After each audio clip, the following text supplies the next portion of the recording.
Episode 21। गलती वीर की थी। वीर को छोड़कर बाकी तीनों के चेहरे सांपों के झुंड को अपनी ओर आता देखकर बिल्कुल सफेद पड़ गए। खासकर कि राधा, वह तो सीधे वीर के बगल में ठहर कर गिर पड़ी। मांझी और काला भी बहुत बेहतर हालत में नहीं थे। उनके शरीर ऐसे ढीले पड़ चुके थे कि भागने की ताकत भी नहीं बची थी। सामान्य समय में उनकी मानसिक शक्ति इतनी कमजोर नहीं थी कि कुछ हजार सांप देखकर ही टूट जाएं, पर अभी जो भारी दबाव उन्हें इससे पहले सहना पड़ा था, उससे उनकी नसों और मनों में बिल्कुल चूर चूर कर दिया था। ऊपर से चारों ओर फैले अनगिनत सांपों ने उनके मन और में यह बात पक्का कर दी थी कि अब बचने का कोई रास्ता नहीं है। जब सांप उनके पास पहुंचने वाले थे, वीर फिर भी शांत रहा। वह सोच रहा था कि आखिर उसने ऐसी कौन सी गलती कर दी जिससे इतना बड़ा सांपों का झुंड उनके पीछे पड़ गया। अचानक सांप उनसे लगभग 10 कदम दूर थे। तभी वीर खड़ा हुआ और उसने अपनी छाती के भीतर कपड़ों में छुपाकर रखा ट्विन विंग पाइथन और अंत केंद्र इनर कोर निकाला और पूरी ताकत से दूर अंधेरे में फेंक दिया। साथ ही उसने अपनी कलाई घुमाई और तलवार उसके हाथ में आ गई। उसके पूरे शरीर की आध्यात्मिक ऊर्जा उफान मार रही थी। वह मरना नहीं चाहता था, लेकिन वह जानता था कि अगर उसकी अटकल गलती निकली तो उसकी मौत तय है। सौभाग्य से उसकी सोच सही निकली। जैसे ही अंतः केंद्र उसने के कोर को अंधेरी दूर घाटी में फेंक दिया, सब सांप जो उसकी ओर झपट रहे थे अचानक रुक गए और फिर समुद्र की लहरों की तरह कोर की दिशा में उमड़ पड़े। वीर के दिल में कपकपी दौड़ गई।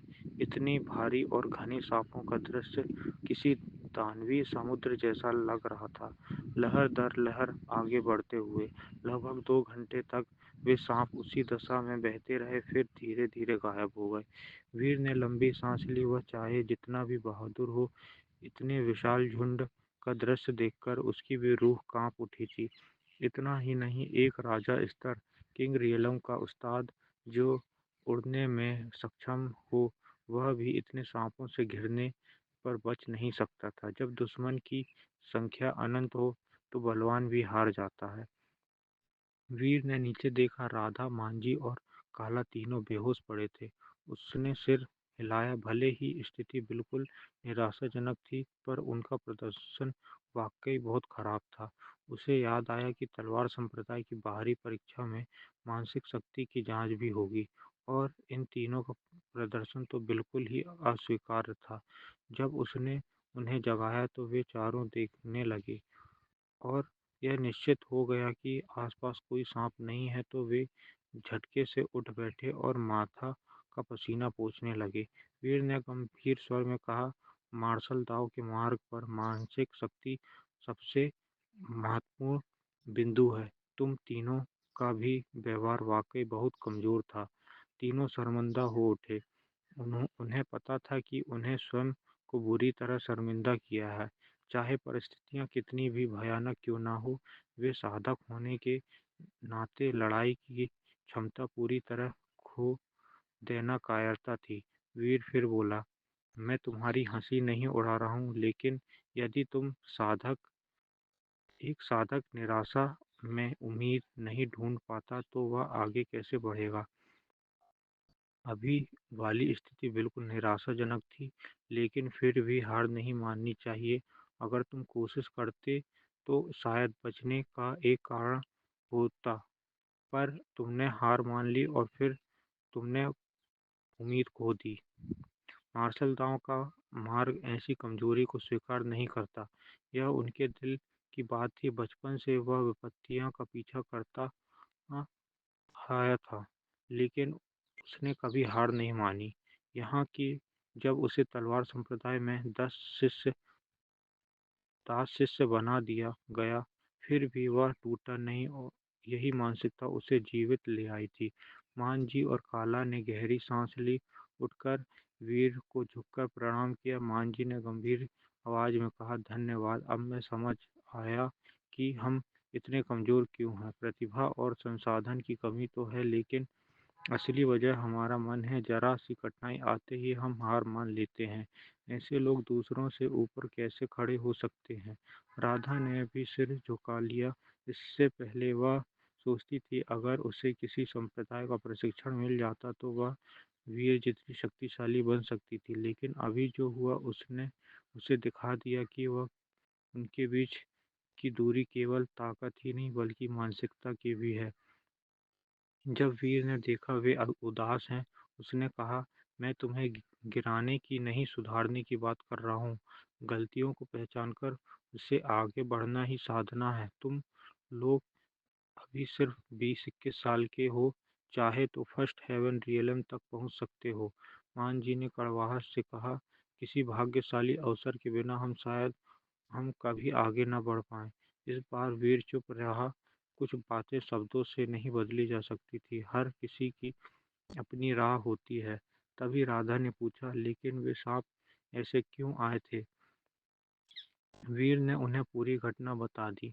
राधा ने अविश्वास से पूछा, तुमने कोर को कपड़ों में रखा था, उसे स्पेशल रिंग में क्यों नहीं रखा था।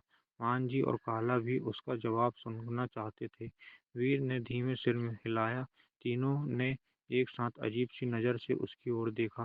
राधा ने अपना माथा पीट लिया और बोली, अरे छोटे भाई, तुम्हें पता भी है कि किसी भी डार्क ब्रीड का कोर उनके ही जाति और पशुओं को सबसे ज़्यादा आकर्षित करता है और वह उनकी साधना बढ़ाने में काम आता है। मैं समझी थी कि तुम उसे रिंग में रख रहे होगे, पर तुमने तो उसे कपड़ों में ही दबा कर रखा था। वीर ने नाक खुजलाई और धीमे से कहा, तो क्या इसका मतलब सांप मेरी वजह से आए थे। तीनों ने जोर जोर से सिर हिलाया।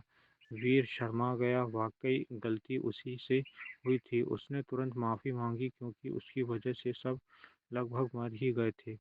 पर उसकी माफ़ी सुनकर उल्टा वे सब शर्मिंदा हो गए। गलती भले ही उसकी थी, पर बचाया भी उसी ने था और गलती अनजाने में हुई थी।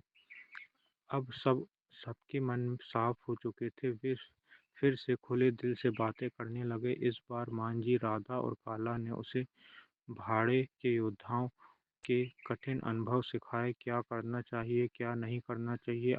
वीर ने को बहुत सी चीज़ें सीखने को मिली। उदाहरण के लिए, यदि सांपों के जंगल में आराम करना हो तो पहले बीस्ट किंग के मल से जगह चिन्हित करनी पड़ती है। अगर ऐसा नहीं किया तो लड़ाई की आवाज़ सुनकर हजारों सांप एक साथ आ जाते और तब परिणाम केवल मृत्यु होता। उसे महसूस हुआ था कि अब वह जो सोचता रहा कि लगातार लड़ाई ही तपस्या है और वह पूरी तरह सही नहीं था। जीवन बचाना भी उतना जरूरी था। अ, उस रात सांपों वाले संकट के बाद आराम नहीं कर पाए।